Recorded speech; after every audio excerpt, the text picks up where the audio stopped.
भूमिगत परी का जादुई लहंगा घर। श्रुति अपनी सौतेली माँ के साथ रहती थी और उसकी सौतेली माँ उस पर काफी अत्याचार करती थी। श्रुति कहाँ मर गई? मैंने तुझे मेरे आने तक सारे कपड़े धुलने को कहा था, समझ में नहीं आया? माँ, वो पड़ोस की आंटी आई थी, उन्हें बहुत ही जरूरी काम था, इसीलिए उन्होंने मुझसे रिक्वेस्ट की तो मैं मदद करने के लिए चली गई। ओहो, तो अपने घर की छोड़कर दूसरों के घरों की मदद करने की पड़ी है। तो ठीक है, इसीलिए आज से 2 दिन तक तेरा खाना बंद। जितना भी खाना है ना, दूसरों के घरों से मांग कर खाना।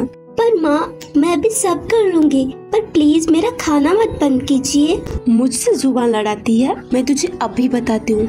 नहीं नहीं माँ, मैं सब कर लूंगी। इसी तरह एक दिन खाना तैयार है या नहीं? माँ, अभी बस कुछ ही देर में तैयार हो जाएगा। तूने खाया है? नहीं माँ, आपने मना किया था ना। भूलकर खाना भी मत, वरना मैं तेरा ऐसा हाल करूँगी तो सोच भी नहीं सकती। तेरे माँ बाप तो चले गए तुझे मेरे सिर पर छोड़कर, पता नहीं तुझसे कब छुटकारा मिलेगा। फिर एक दिन निकल जा मेरे घर से और आइंदा अपनी ये शक्ल मत दिखाना, वरना मुझसे बुरा कोई नहीं होगा। पर माँ, मैं इस समय कहाँ जाऊँगी? मुझे उससे कोई मतलब नहीं, तू कुछ भी कर। अब मैं कहाँ जाऊँ? आसपास तो कोई दिखता भी नहीं, कितना डरावना है। हे भगवान, मेरी मदद कीजिए। तभी श्रुति को एक खतरनाक जानवर आता हुआ दिखाई देता है।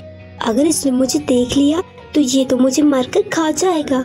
अब मैं क्या करूं? कैसे बचूं इससे? एक काम करती हूँ, यहीं पे छिप जाती हूँ, शायद इसे पता ही ना चले। अभी के लिए तो बच गई, पर जल्दी ही कुछ करना होगा, वरना काफी खतरनाक हो सकता है। अभी थोड़ा आराम कर लेती हूँ, फिर कुछ न कुछ कर ही लूंगी। कुछ देर बाद जब श्रुति परी की आंखें खुलती हैं, तो वह एक बहुत ही बड़े और अच्छे घर में थी।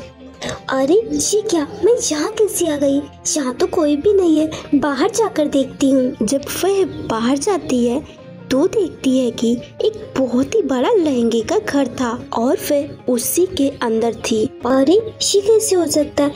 ये तो लहंगे का घर है, पर कैसे? कुछ देर पहले तो यहाँ कुछ भी नहीं था, फिर अचानक ये सब कैसे?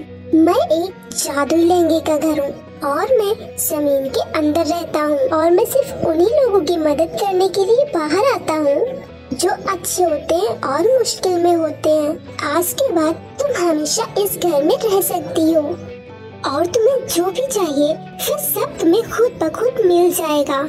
आपका बहुत बहुत धन्यवाद, मैं आपका ये एहसान कभी नहीं भूलूंगी। फिर श्रुति परी उसी घर में रहने लगती है। सो फ्रेंड्स, अगर आपको ये कहानी अच्छी लगी हो तो वीडियो को लाइक कीजिए और चैनल को सब्सक्राइब कीजिए। सौतेली माँ और परी का जादुई आईना। हेलो दोस्तों, आज मैं जो आपको कहानी सुनाने जा रही हूँ, ये कहानी है परी के जादुई आईने की कहानी। तो चलिए दोस्तों, कहानी की शुरुआत करते हैं। कई साल पहले एक परियों का देश था जिसका नाम परीलोक था। उस परीलोक में एक दिव्य परी नाम की परी रहती थी। दिव्य परी बहुत ही काली थी, इसी वजह से उसकी सौतेली माँ उससे नफरत करती थी। दिव्य परी का सिर्फ चेहरा ही काला था। उसकी सौतेली माँ की एक सगी बेटी थी जो बहुत ही सुंदर थी। उसे अपनी खूबसूरती पर बहुत ही घमंड था, जिसका नाम चांद परी था। एक दिन, चांद परी बेटी, तुम कहाँ हो? माँ, मैं यहाँ हूँ। जाकर देखो उस काली ने खाना बनाया है या नहीं। ठीक है माँ, मैं अभी जाकर देखती हूँ। चांद परी किचन में जाती है। काली, खाना बना क्या? नहीं दीदी, मैं सभी बना लूंगी, पर आप और माँ हमेशा मुझे काली कहकर क्यों बुलाती हैं? मेरा नाम तो दिव्य परी है। इसलिए क्योंकि तू काली है और काली को काली ही बुलाना चाहिए, समझी?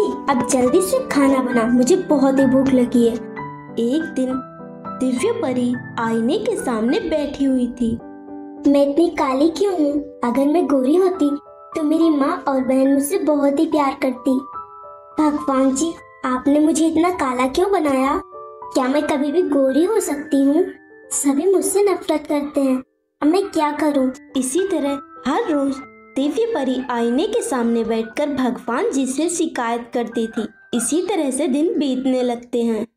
एक दिन उसकी माँ बोली, जल्दी जा, और नदी से पानी भर कर ला। पर माँ, अभी तो रात होने वाली है, मैं भी कैसे जा सकती हूँ? मैं कल सुबह ही जाकर ले आऊंगी।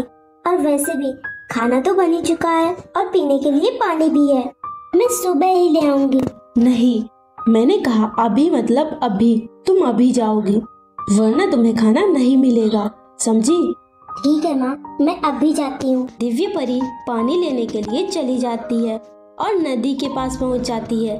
तभी उसने देखा नदी के पास एक आईना पड़ा हुआ था और वह बहुत ही चमक रहा था और उसके आसपास बहुत सी जादुई तितलियां उड़ रही थी। दिव्य परी कहती है, ये आईना किसका हो सकता है? ये कितना अच्छा है और यहाँ कोई भी नहीं है, तो मैं ही ये आईना उठा लेती हूँ। और वैसे भी ये देखने में कितना अच्छा लग रहा है, मैं इसे लेकर जाऊंगी। दिव्य परी वह आईना लेकर वहाँ से चली जाती है और पानी भरना भूल जाती है। वह जैसे ही घर पर पहुंची, उसकी सौतेली माँ बोली, इतनी देर लगती है पानी लाने में, और पानी कहाँ है? और तू ये आईना कहाँ से लाई है? इसे मुझे दे, मैं इस कबाड़ा आईने को बाहर फेंक कर आती हूँ। नहीं, मैं नहीं दूंगी, मैं इसे अपने कमरे में रखूंगी। तू क्या करेगी इसका? तू तो वैसे भी काली है, तुझे आईने की क्या जरूरत? नहीं माँ, मैं नहीं दूंगी। ठीक है, अगर तू ये आईना नहीं देगी तो मैं तुझे आज का खाना नहीं दूंगी। नहीं चाहिए मुझे खाना। दिव्य परी वह आईना लेकर अपने कमरे में चली जाती है और सो जाती है। कुछ देर बाद उसे भूख लगती है, उसकी नींद खुल जाती है। तभी वह देखती है उसके सामने ढेर सारा खाना रखा हुआ था। वह सोच में पड़ जाती है, ये कैसे हो सकता है? तभी वह आईने के सामने जाती है। उसने देखा उसका चेहरा बहुत ही सुंदर था और चमक रहा था। वह सोच में पड़ गई। तभी वह आईना बोलने लगा और बोला, मैंने ही तुम्हें इतना खूबसूरत बनाया है और मैंने तुम्हें खाना भी दिया है। मैं एक जादुई आईना हूँ, क्योंकि अब तुम गोरी हो चुकी हो, इसीलिए अब तुमसे सभी प्यार करेंगे, कोई भी तुमसे नफरत नहीं करेगा। दिव्य परी बहुत ही खुश हुई। फ्रेंड्स, अगर आपको ये कहानी अच्छी लगी तो वीडियो को लाइक कीजिए और चैनल को सब्सक्राइब कीजिए।